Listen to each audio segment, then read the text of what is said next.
koi pond. No koi. That'd be my fault. Got a little bit of SH in there a while back and killed them. I had some big pretty fish in there too. I'm out here after church Sunday. My neighbor's riding by on a golf cart. Hey y'all. But they didn't know they were gonna be on YouTube. It's so hot. Hey Sharon, how are you, ma'am? I appreciate your offer for that hose reel, but I think we're gonna be okay. We got some on the way, so. But that blows my mind. Some of my customers are just absolutely. Siding right there that is not painted. What's up, Scott? We had a little bitty snake. It wasn't a poisonous snake, but he was on that piece of siding, and so I ripped it down, and I had a piece of hardy plank. We're getting ready to re-siding our whole house here this summer, and we're gonna have, this had lattice right here, and I ripped that stuff out because it was janky. I'm gonna get all that redone. What's up, Wild West? I'm getting a bunch of landscaping done here too, so all this whole bed has got to be redone. About to drop some money. What's up, Tony? What's up, man?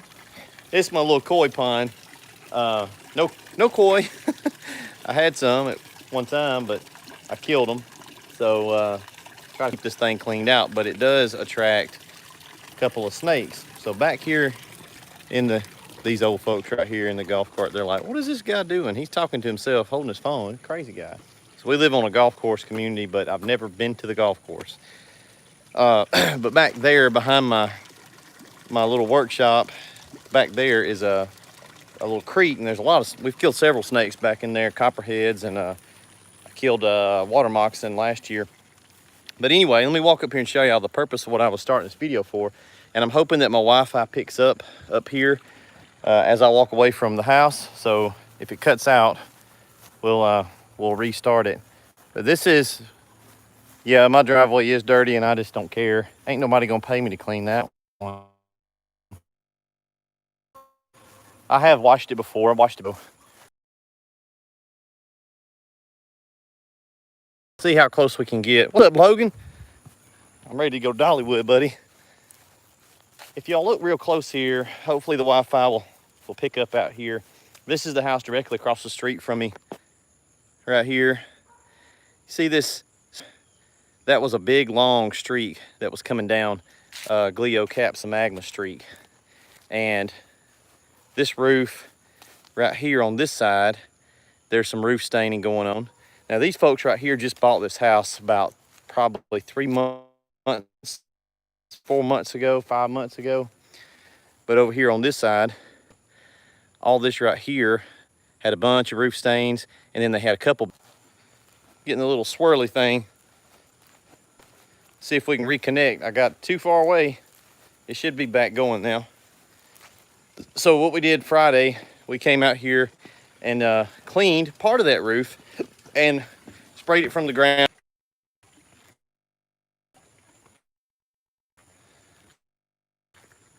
Here. Boy, the struggles of technology in Roanoke are pretty real. All right, see all that? You see that directly above the crepe myrtle there? We've got what's left of a dirty streak, and we cleaned everything below it. So, hey, yeah, so your safety manual is sitting on my desk. We just got it Friday, and it will ship out to you tomorrow. So he brought that over to us Friday. The guy that made them for us, he prints them and brings them over, and then it'll be shipped out to you tomorrow. So thank you for that order. But yeah, we cleaned that roof over there, not the whole thing. So next Friday, this coming up Friday, we'll be back over here on site, and we'll finish up probably half the house and get it totally cleaned. And then what we'll do is the next training class, we'll come out here and do this stuff on this side over here. But yeah, so this one was not like severe roof stains, but they would have got there. When we bought this house, that house didn't have any stains showing on the roof. And over the last few years, I'm trying to find somewhere to set this down that's not gonna be a bad camera angle for y'all. I have just been watching it get progressively worse every year. Let's see if I can sit down right here and be in camera. Yeah, I've been watching it get worse every year over there. And so this year, if they don't get it cleaned this year, which we're going to do it, by probably next year, it would have been really, really bad. So that's how it works with this gloeocapsa magma. It'll be there and you just can't really see it. And then one summer, it'll get a lot worse, and then the next summer, it'll be like really bad. What up, Sean? Man, I hope Sean's working. He don't ever work. Better get some work in, dude. Quit being lazy. No, he's probably headed to the beach. Can't remember what day you told me you were leaving out. So we'll get that one cleaned up. We've already got my neighbors over here cleaned up. We cleaned the roof on the end of the cul-de-sac. We did that one. Dude, I do get tired of holding my stupid phone. I need a selfie stick. So my street here is pretty much roof nasty free. We've got them all cleaned up. We were doing one on the very end of the street down here when you first come onto my street. We milked that one as long as we could for training because it was really nasty and the bank owned it. And so we got it finally done. So I've got basically my whole neighborhood here, at least the street we live on, cleaned out. But using those jobs for training jobs. So I just saw a question, do we guarantee roof cleanings? Yes, we do. We give a 3-year guarantee on roof cleanings. I have found that that's a pretty safe number.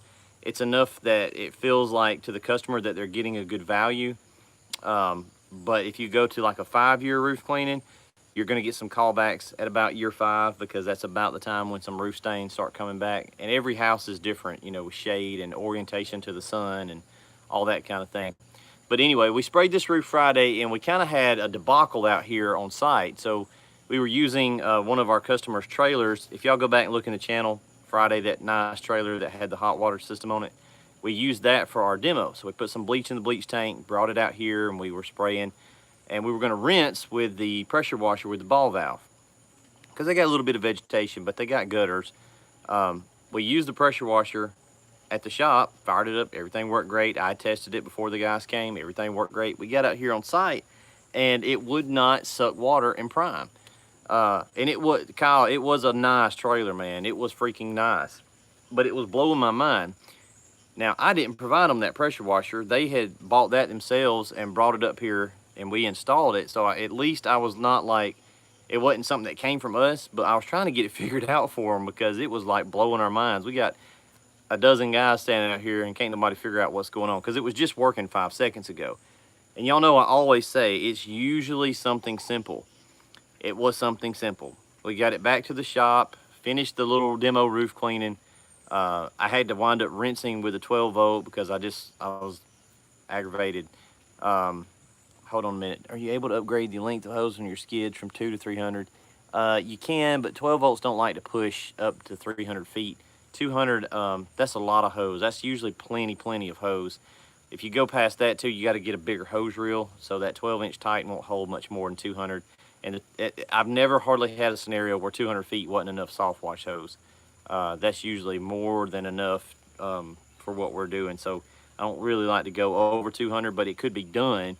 It's just 12-volt pumps, 300 feet of hose. You start losing too much distance.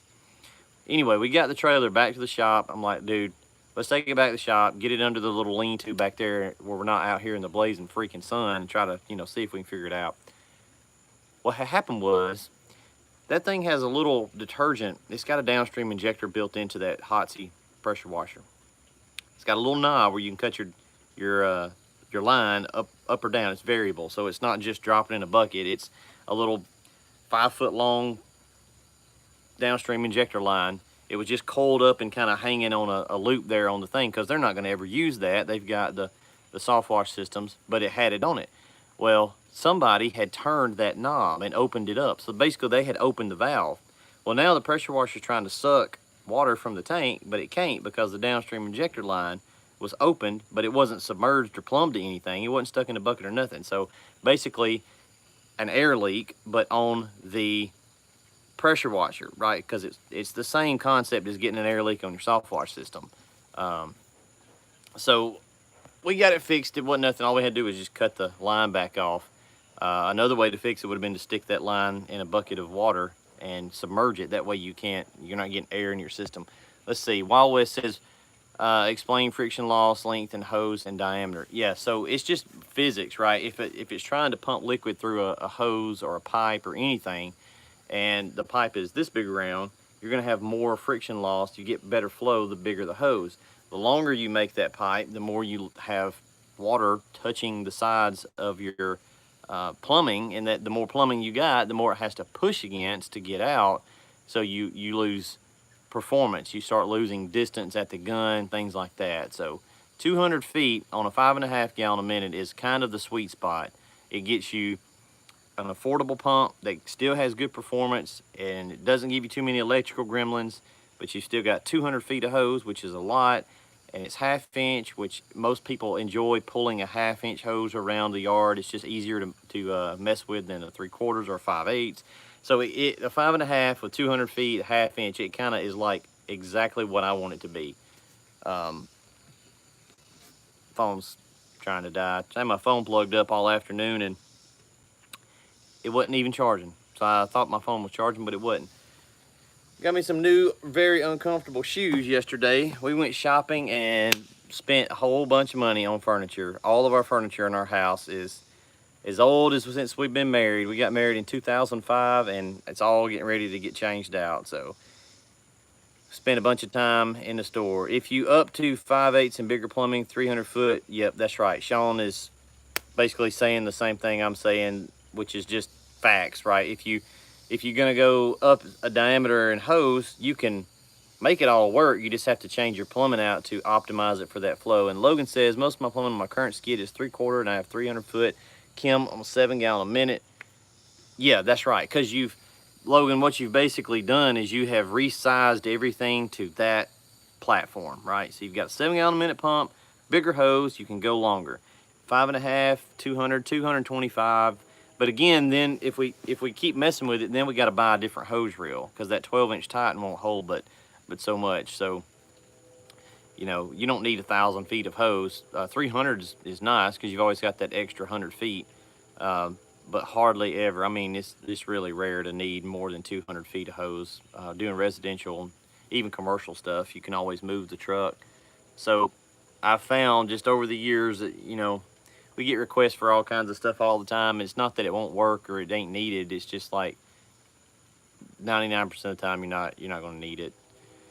So Emily is in there cooking dinnerly meal. I think we're doing burgers tonight, and we're going to go back to the shop early in the morning and get started on a bunch of builds. And I think that we've got a bunch of hose reels from different vendors that should be arriving this week.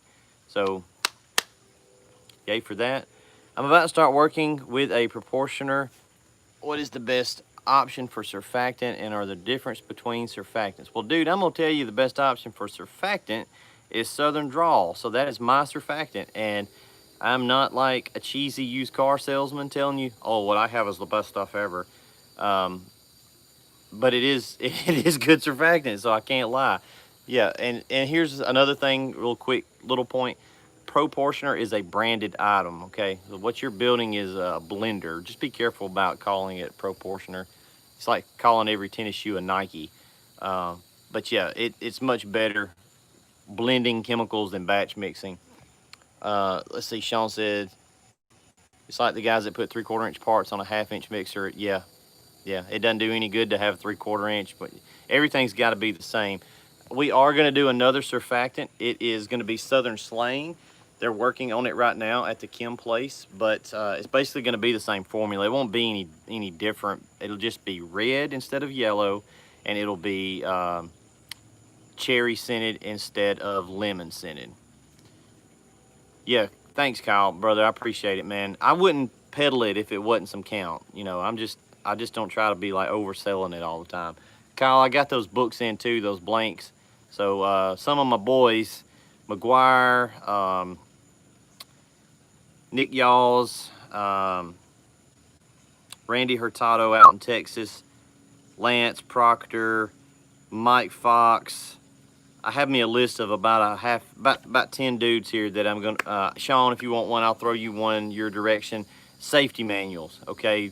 Something that's easily overlooked in this business. If you start things like a lawn care business or this kind of business or a handyman business, you're the type of dude that's attracted to this is probably not thinking about safety and starting a company and having employees and all the crap that goes along with that. Okay, so Southern Draw is 1 to 15, but you can also do it on 1 to 10 ratio. The good thing about blending is you've got a meter and valve there. So if you mix it 1 gallon to a 16-gallon tank, that's how we do it.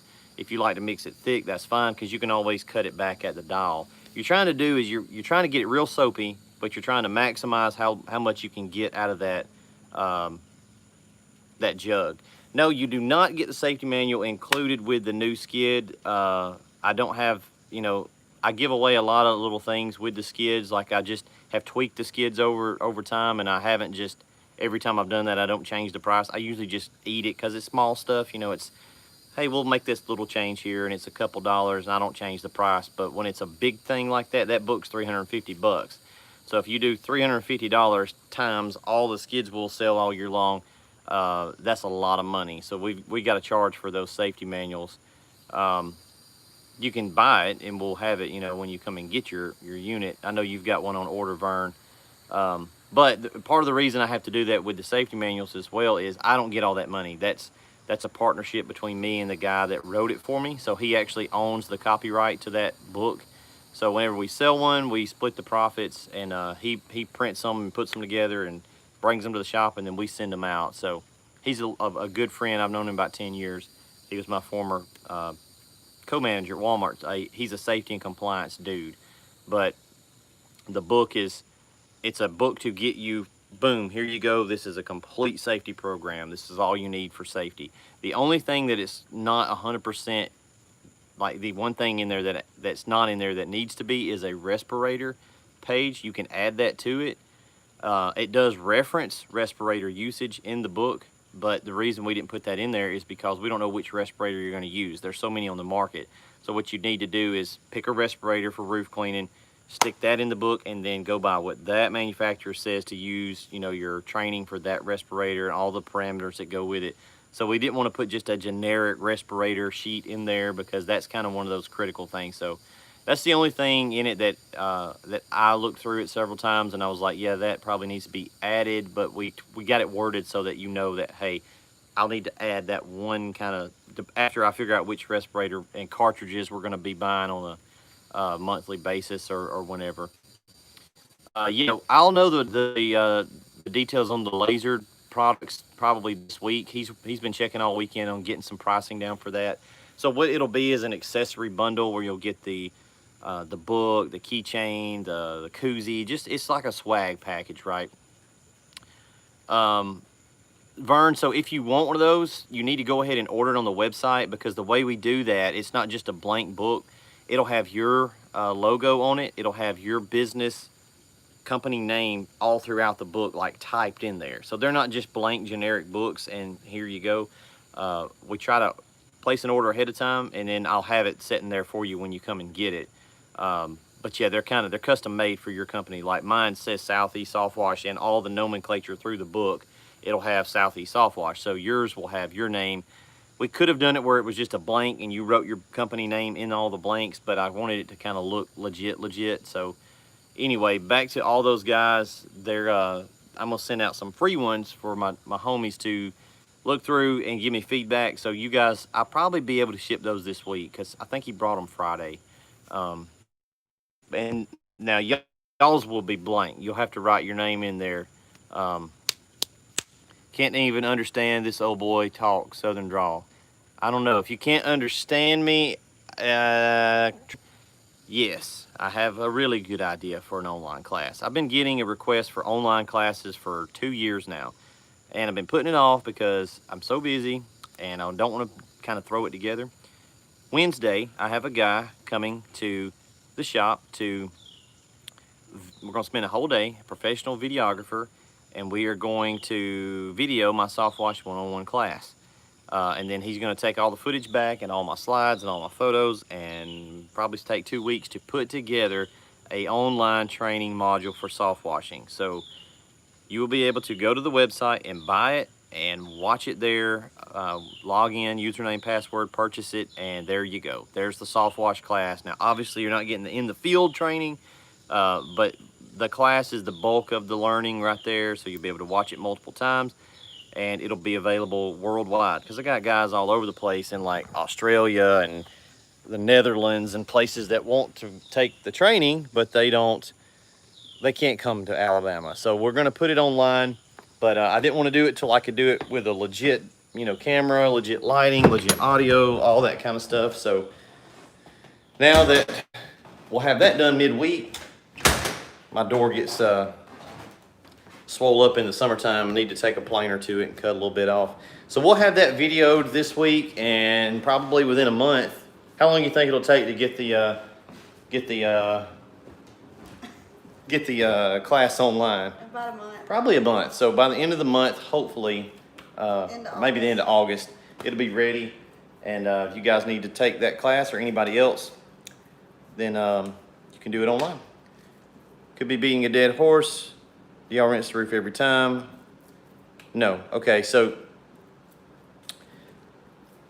yeah, Sean says I gave you a day off. She gave me a day off, dude. She spent all my money yesterday at the furniture store. Spent a lot of money.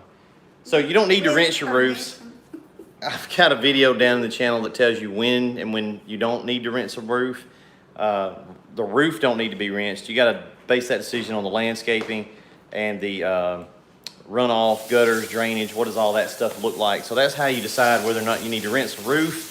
But you don't need to do it based on the roof itself. So just every one of them is different. But here's the thing: you don't need to rinse a roof to get the results. That roof across the road that we kind of hit here and there, it's clean. Where the mix hit it, it's clean.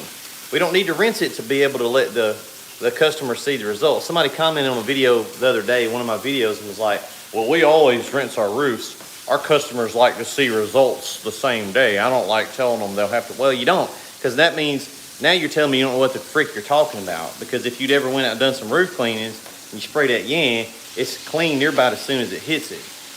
All of my before and after photos, we take those the same day. You don't need to rinse them to get results. You're just rinsing them to control the SH. My house. Let's say I don't have gutters. I got to make this quick because my phone's going to die. Yeah, you had competition stop on your job and tell you what you were doing wrong. Hey, Tony, I'll tell Emily you said hey. Yeah, I've had people do that to me too. I'm like, bro, I know what I'm doing. I've been doing this for 15 years. Like, I teach this stuff. Just go away. Do whatever you want to do. But here we go. All right, gutters. Well, let's use this one over here because the koi pond's not a good example. Gutters, okay? But look, there's nothing but weeds down here, right? So if I didn't have gutters on this front porch and I cleaned that roof and it dripped down, well, there ain't nothing to worry about here, no way. Like, here's a ladder that don't need to be here. I'm gonna make my boys move that. Kyle, I believe you, dude.